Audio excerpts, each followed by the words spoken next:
अस्सलाम वालेकुम। मैं ਤੁਹਾਡਾ वीर मोहम्मद इमरान। जनाब दो बकरियां तो काम स्टार्ट चेक करो जनाब। छोटा काम और बड़ा मुनाफा।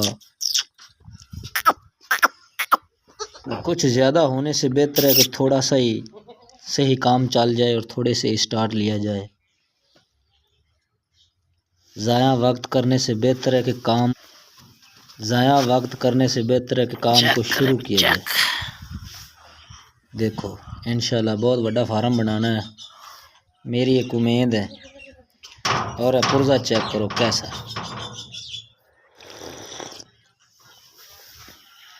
मेरी वीडियो अगर पसंद आवे तो छोटे लोगों वाले शेयर किया करो। केड़े बंदे कहते साढ़े को ज़्यादा पैसे हैं तो फिर काम शुरू करिए। यह काम तो दो तो ही काम शुरू हो जाता है, दो बकरियां तो ही बहुत ज़्यादा अच्छा।